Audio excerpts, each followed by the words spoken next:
So again, thank you guys so much for joining me on this platform. This has been a fun, a deep, a journey for the longest time, trying to figure out how do we get this message out. I've been doing research in regards to the power and the potency of biblical meditation. I became fascinated by the subject 6-7 years ago, and started to study. The last 4 years I've been digging deep into articles and research and reviews about the impact of biblical meditation. Out of that, I've written 2 books, which we'll talk about in later videos. Today I just want to welcome each person who is a part of this group and decided to be a part of this group. And I hope that the thoughts and the science, the principles that will be shared, we will find to be some benefit, to be beneficial to us. I've seen where biblical meditation has transformed lives. Just recently, I was talking with an individual who I introduced to the practice of biblical meditation. And I was checking in to see how they were doing. And the person said to me, "You know what, Courtney? From the moment I started practicing biblical meditation, my life has not been the same." This is an individual who I recommended that they practice this for 45 minutes per day, 15 minutes in the morning, 15 minutes afternoon, and 15 minutes at the end of the day. And this person said to me, "Look, my anxiety and my depressive symptoms, they're almost gone. I've learned how to control, how to monitor, how to modify, how to deal with my thought processes, how to develop new thought patterns." And this is just one individual out of many who I have shared these principles with, and they are seeing beneficial results. So you're a part of something exciting. You're a part of something that can transform your lives. I am a product of the powerful benefits of biblical meditation. So I hope that as we go on this journey together, man, I have some exciting stuff to share with you. When we're finished here, I believe this. This is what I believe. I believe that if we can transform our thoughts and we can change our thinking patterns, I believe we can change our lives. Think of it like this. Biblical meditation changes thought processes. When we think differently, our thought processes can change our mindset. When we change our mind and the function of our minds, then we change our brains. When we start to change the structure and function of our brain, we can change our lives. We can overcome habits. We can overcome challenges. We can have a new life. Like the Bible tells us that any man be in Christ Jesus is a new creation. So again, welcome to this group. And I hope and pray that as we engage together, you will be blessed. And I want to thank, this week I post a question in the group, asking individuals to tell me what are their thoughts about biblical meditation. And I got some really profound answers.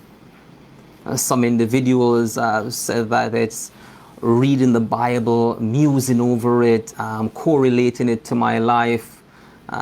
Some says that is spending time just memorizing the text and digging into the text and seeing how the text apply to my life. Some individuals even brought in some science about the default mode network and how biblical meditation might be implicated in working with a default mode network.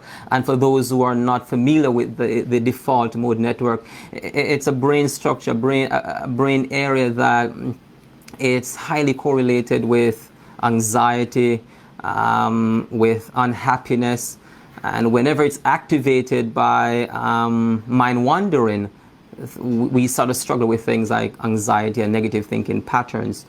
So someone made a comment about how biblical meditation might be implicated with the default mode network. Again, we'll talk much more about that, but I really appreciated the comments that came in relating to what biblical meditation is. And this is what we'll do each week. Each week I will post a question, and then we can engage in the question. And at the end of the week, I'll come and I'll do a live like this. If you have questions, please send them to me. I will spend some time in answering those questions. We will take a sequential approach to how we do this program. As I said, today we're looking at what biblical meditation is. Next week, we're going to start to embark onto what the mind is, the different aspects of the mind. And once we understand what biblical meditation is, what the mind is, the faculties, the components of the mind, then we start to look into how to change and transform that. So again, looking forward to sharing some of those tips and techniques with you. But let's get back to the subject at hand. What is biblical meditation? Many of you guys who commented in the group this week got it right. Biblical meditation has to do with taking time to invest time in reading and almost memorizing scriptures and see how the scriptures apply to our lives. And that is what many of you guys said this week. There's an aspect that I want to add to that. That is probably the most crucial aspect of biblical meditation. It's not just memorizing the scriptures or reading the scriptures and saying, look, how does this apply to my life? That's profound. That's part of it. That's one aspect of what biblical meditation is. It is reading the text. It is trying to understand the text, how the text apply to my life. What are some things going on in my life that this text can help me with? That's one aspect of it. The other aspect of biblical meditation, which I think is the most profound part of it, is where we become absolutely naked and honest in the presence of God. What does this mean? We've oftentimes heard it said that, if you pray and you meditate, it will just go away. You can just go in and pray and read your Bible, and the challenges you go through, the negative thinking patterns you're having, the feelings you're getting of sadness, of fear, and you've heard, just read the Bible and these things will disappear. Sometimes we can refer to that as the Band-Aid, the quick fix Band-Aid that we're using for solving a problem. It helps. If you memorize a text and you say, okay, I memorized this text, it will help. But how long will you do that for? Eventually get to the place where you're almost forcing the text to apply to your lives. But the part I'm talking about is when we become real with God. If I am having negative thinking patterns where my thoughts are negative continually, is how do I go to God and I open up to God and I let God know, God, my thoughts are what I don't want them to be. My thoughts are dirty, they're messed up, and we're really open to God. If you're struggling with lying or cheating and you go to God, you're like, God, I am a liar. I struggle with this thing. So you're becoming real and true to yourself. And that's like opening up of the self to God. If we just come to apply a text, that, as I said, that might work, but not for long. We're looking to lasting transformation. So we're thinking about how do I become, one of the profound aspects of the Old Testament is the Day of Atonement. When the children of Israel opened themselves up to God, for 24 hours. They spend time there reflecting on their lives, reflecting on their shortcomings, their weaknesses, the challenges they're going through. And then they say, Lord, here am I. They're open up to God so God can come in and work His work in us. So these are the two fundamental aspects of what constitute biblical meditation. It is reading the text. It is understanding the text. It is correlating the text. It is putting myself into the text, seeing how the text can apply to my life.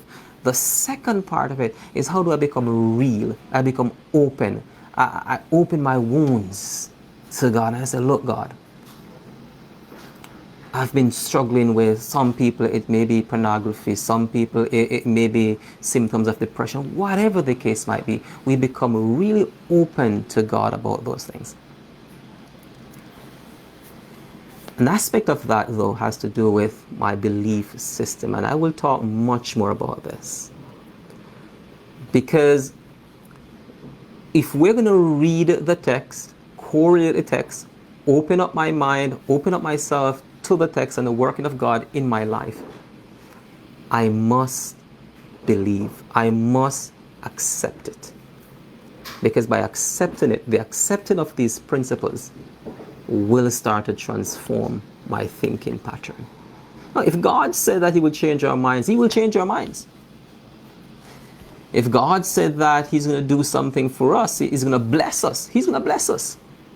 If God said it, it's a done deal. It's only for us to accept it. So that belief system will play a crucial role in how we engage, or how we receive, rather, the benefit of biblical meditation. So those are the two components of it. Think of it like this also. So we have the reading the text, going over the text, the opening up the self to God, to be real with God, not superficial. Guys, if we're going to transform our lives, we need to move away from superficial version of Christianity. What I'm talking about in this group has nothing to do with a superficial version. Gotta be real. If transformation is going to take place, we gotta be real. Once we're real with God, we believe that He's going to take care of us.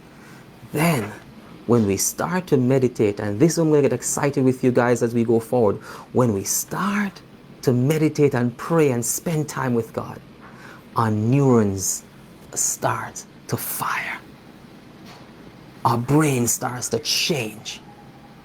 And I'll talk, because prayer changes the brain at the fundamental level. Meditation changes the brain at a fundamental level. And I'm excited to share some of those things with you. So if you have questions or comments, let me know. I will be doing these videos. I'm excited to share with you. It's going to be powerful, power-packed concepts and principles that we will share and work through. So you have this page where you can connect with me. You also can read more and connect with me on my website, drcourtneydookie.ca. You can make comments in this group. You can connect with me via my email if you want to ask questions that you don't want to post in the group, and I will answer those questions generally in the group. You can email me at drdookie@gmail.com. And I hope that this was a blessing for you.